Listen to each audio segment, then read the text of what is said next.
Previously on the Cinema Snob. I can't believe you actually found a copy of this movie. What? It's my favorite romantical movie. Moment by Moment, starring John Travolta and Lily Tomlin, is your favorite romance? How in the hell does someone remember Moment by Moment? Rape Squad. The fuck? 1 year later. Well, I spotlighted it on last year's Valentine's Day episode, so might as well spotlight the film that many people have been asking me about for the past 12 months. Now let's take a closer look at the legendarily bad film, Rape Squad 2. Why a Rape Squad 2? Didn't the squad already get their vengeance the first time around? Was it really that big of an epidemic in the 70s of rapists running around with hockey masks, butchering the song Jingle Bells, and speaking like this? Damn, I actually killed someone. Don't think I want that to happen again. No, it's not a nice feeling. Well, gotta find a new one. Get my mind off of that. I never thought I would be jealous of the vocal capabilities of a rapist. Let's get this over with.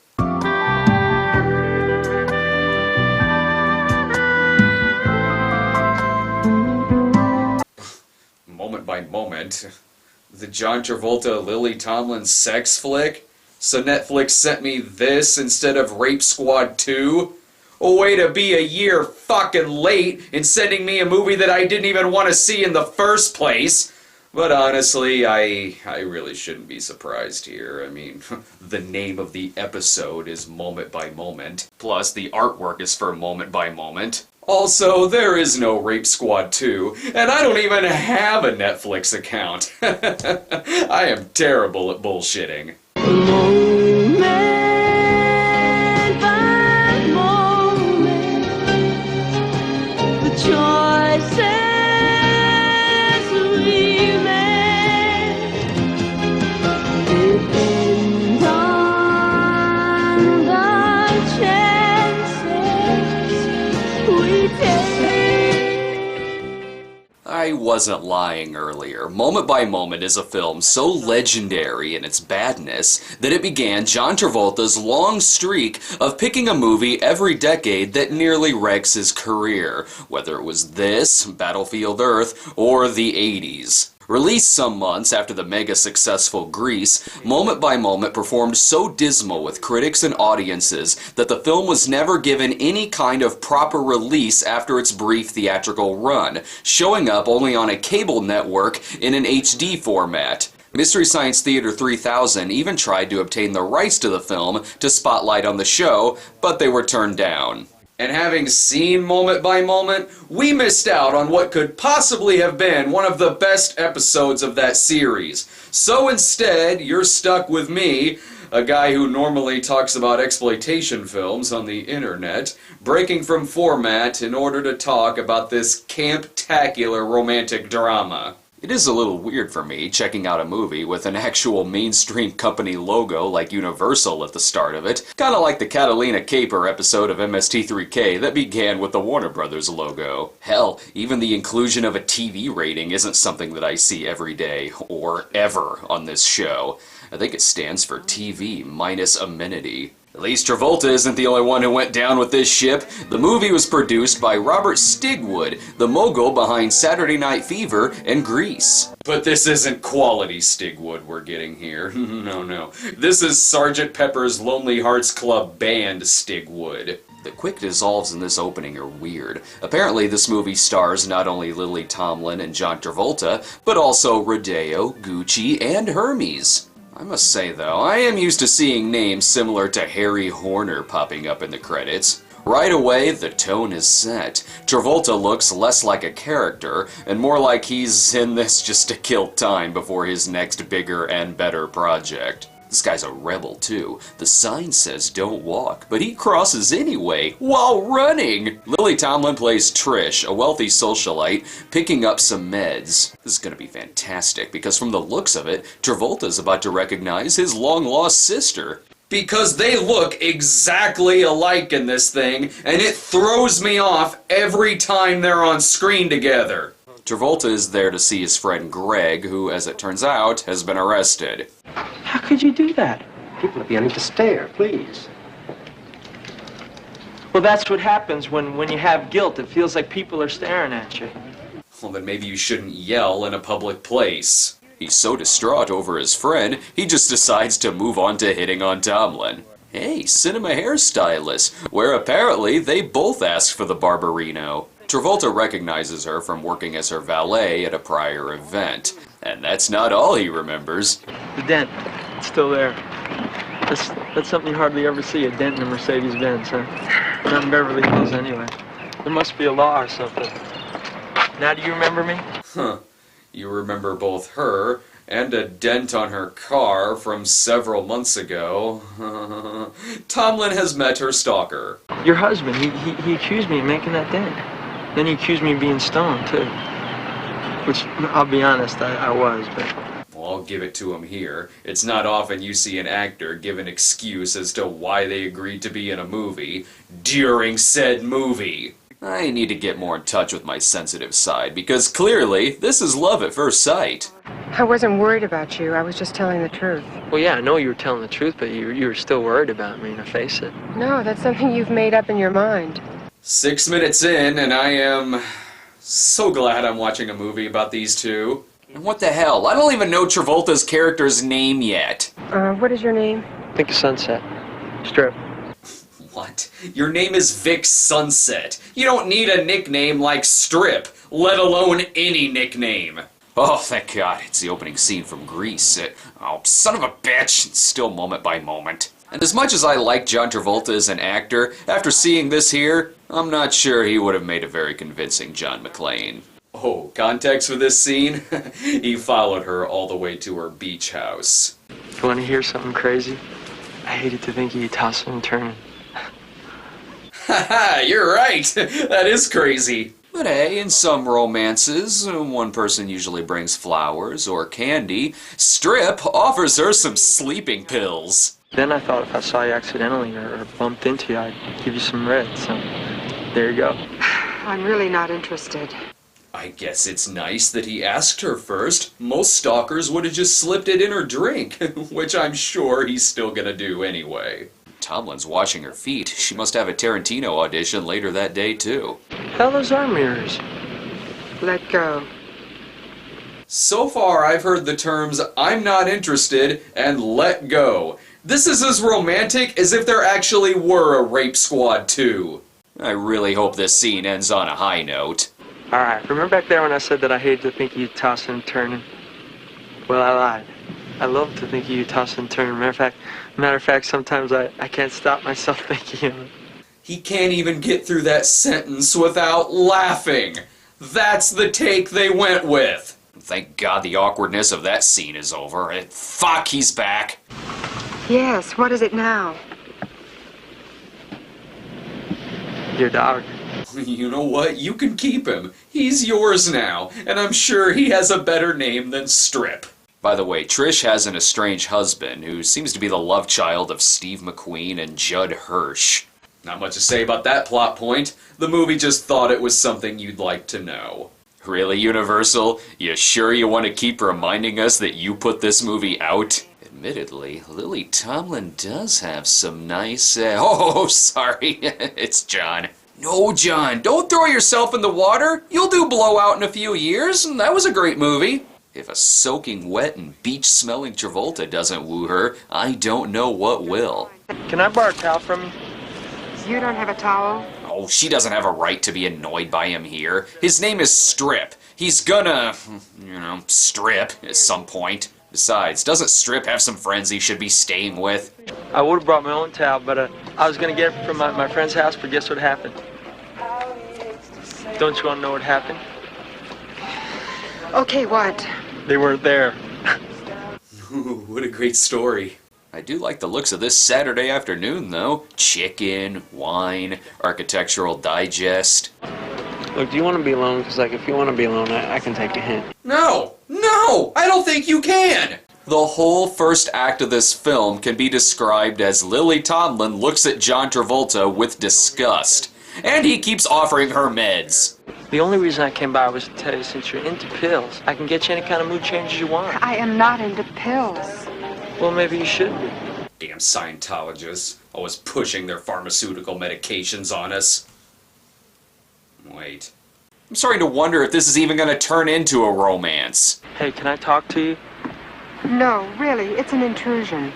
Little do you know that It's an Intrusion was the You Complete Me of the 1970s. After annoying her some more, he keeps on talking even after she's left the porch to answer the phone. I want you to drink this. Oh, I see where this is going. He's gonna take that drink and end up next to Rex from The Vanishing. But maybe she is starting to care for him a little. I wonder if you have a fever. Okay, I have no problem making a Saturday Night Fever reference in a John Travolta movie, but not when it's given to me that fucking easily. Maybe I should sleep inside tonight. You know, where it'd be warmer. No. The makings of a great romance when one of your leads nearly laughs at the prospect of sleeping with her co-star. For some reason, though, attitudes are suddenly reversed, and Trish begins to go after Strip. Because if she didn't, the movie would be over, and God forbid that happen. Look, will you stop following me? No. Well, isn't that the pot calling the kettle an SP? Trish gets Strip to agree to have lunch with her, and seeing how stalkerish this movie has been, I don't know if it was a good idea to put a telescope in the background of their first date. Also, he spends most of the conversation talking about his friend Greg. You're not Greg's partner, are you? No, I know what you're thinking. No.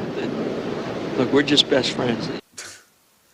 So you're John Travolta, and your potential love interest just asked if you were gay because you've done nothing but talk about your male friend Greg, and your love interest is Lily Tomlin. The chemistry between the two of them is a little questionable in this film.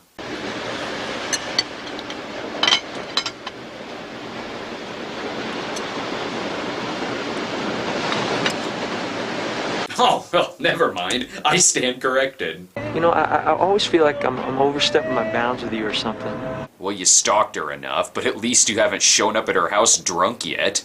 Oh, now what did I do to upset I you don't now? like your coming here drunk. Oh, just because I'm drinking, that means I'm drunk, huh? Jesus. Oh, scratch that off the list. You know, Film Brain was right when he said that the most annoying and cliched thing in a romance is the third act breakup. This whole movie is the third act breakup. He showed up drunk to ask for his address book, which he left behind at lunch. Convenient. But it's resolved when he shows up later, sober, and again asks for the address book. Good, because God forbid there's any loose ends. I'm gonna get you a robe. Why don't you take off those wet clothes? In other words, Strip. Him showing up at the door all helpless like this, and following it up with lines like these. Are you leaving me? Where are you? Don't leave me. I won't. He's turned into a lost dog, and if this scene ends with him taking a shit on the carpet, that'll honestly be an improvement. And Christ, this is supposed to be some kind of tender moment, but Tomlin looks annoyed just being there. The fuck, is he dead? Oh, okay, he blinked his eyes. With all the movies I watch, I'm kinda used to seeing giant white 70s bush. I know it's the dog, I just like that joke. Now that they've hit it off, maybe the chemistry will slightly improve.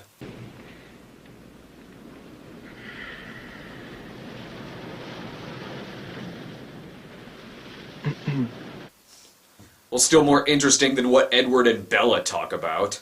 And if you're wondering why in God's name I'm spotlighting this movie on the show, Lily Tomlin is giving John Travolta a hand job. I only like incest when George Lucas does it. Wait, no I don't. The sex was so good, he puts a message about it in a bottle to throw it out into the ocean.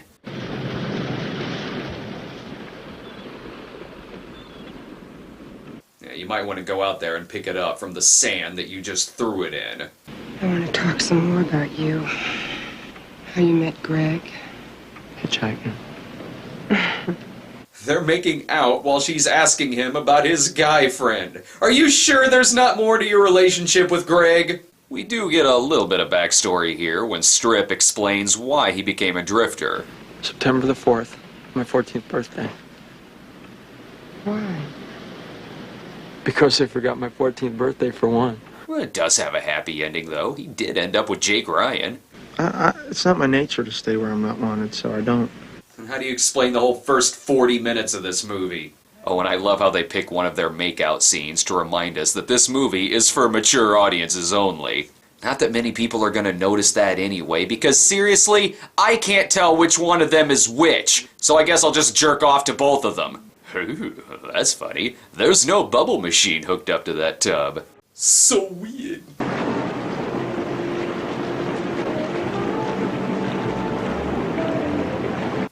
Now that's a look that says, I am not interested in John Travolta's penis in any way, shape, or form. I have something I want to tell you. Strip. Ooh, this is gonna be good! I love you. Not where I thought he was going with that, but regardless, you do not fucking love her. Look, when you're ready to admit that you love me, you can have me, but not until. Then the two never saw each other again. Not really. The conversation doesn't actually end there.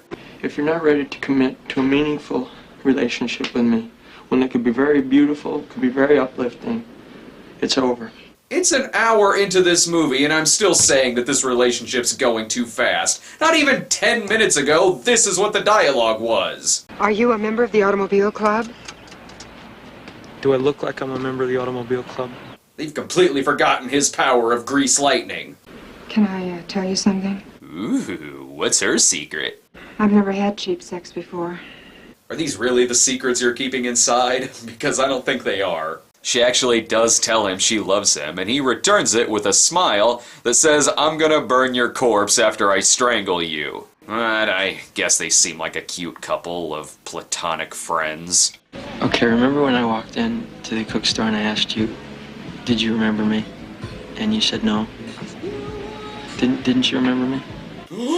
Go on. Yes, I remembered you. Oh, I thought so. Good. Mystery fucking solved. Go back to baselessly saying I love you. You're getting tired of me saying I love you. Because if you are, I don't have to say it so much. I don't know about her, but the fucking audience is getting a little sick of it. And most of this sex scene just involves the two of them trying to figure out how to take her jewelry off. If there's one good thing to come from this movie, at least a decent-looking sandcastle came out of it. Plus, the dogs have better chemistry than the two lead actors. Don't they even have any other friends besides Travolta's off-screen Greg? I am glad to see that you are alive and well. I have been calling and calling. Who the fuck are you? She's got this photographer who does huge blow-ups of feet in all sizes, shapes, and forms. Can you imagine? She's calling the exhibit Footography. Well, thanks for stopping by. Oh, who am I kidding? Stick around. Something else incredibly awkward is gonna happen. Thank you.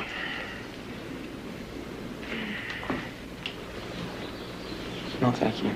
Alright, this time I don't really blame Strip for being pissed off. He storms out, so Trish and Mystery Lady go looking for him on the Strip. And really, I should be watching much better movies, like Jaws 2. I've been giving a lot of crap about Travolta and Tomlin looking fucking identical, but apparently back then, everyone looked like John Travolta. Well, the montage music is kinda good, though.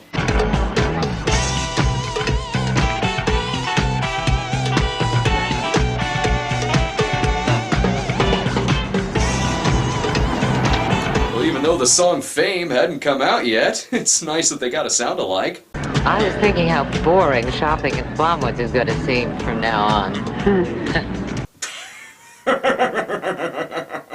But don't get sad yet. He ends up coming back. Listen, please come here.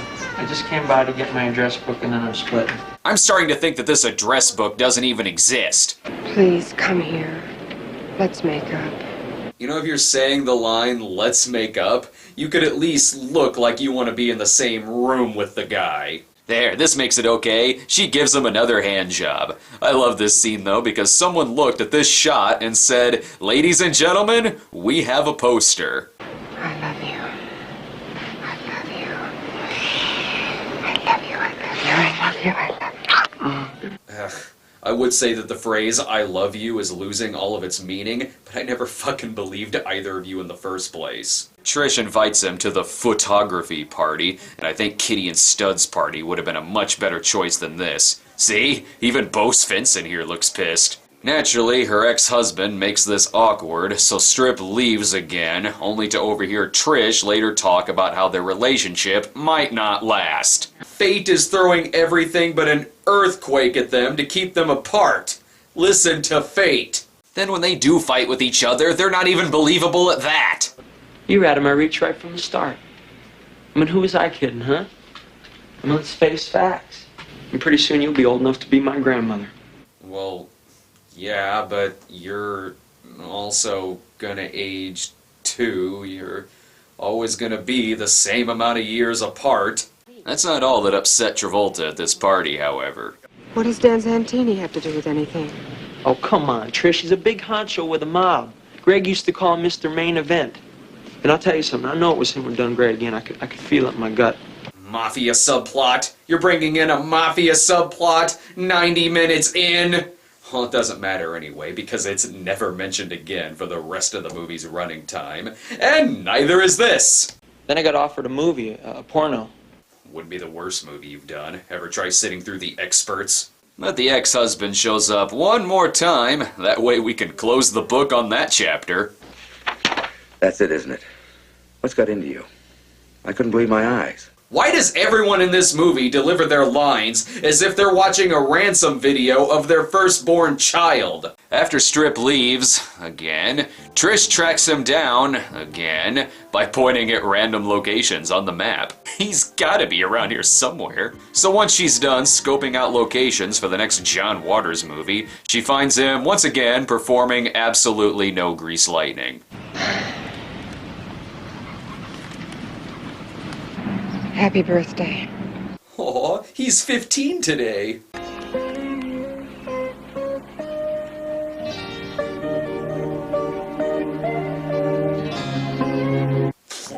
Well, that's the end of the movie. We don't even get to see them break up again 24 hours later. I'm guessing there is no future for these two, since all of these Polaroids are just scenes we've already seen, not anything that tells us what may have become of them as a couple. And if you're gonna end your movie with Polaroids, you could at least tell me who played Dr. Nation and Dr. Cosmo McKinley. Well, I can't imagine why this thing faded off into obscurity. Everything is so wrong in so many ways that even an actual train wreck would stop to look at it. And because of that, more people should be talking about this thing. I'm talking DVD release, Blu-ray release, hell, give it a retroactive VHS release. I want commentary tracks because I want to know what exactly happened to put this movie into existence. And I also want to know why the fuck am I spotlighting it on my show? Wait, I remember. Jesus Christ. Yellow. So, Moment by Moment. You said that Moment by Moment was your favorite romance film of all time? Moment by moment. What the hell is that? What in the hell is that? The John Travolta Lily Tomlin flick from 1978. You're the one who brought it to my attention. Oh, that. I never actually saw that movie. I just wanted to see if you'd be dumb enough to watch it.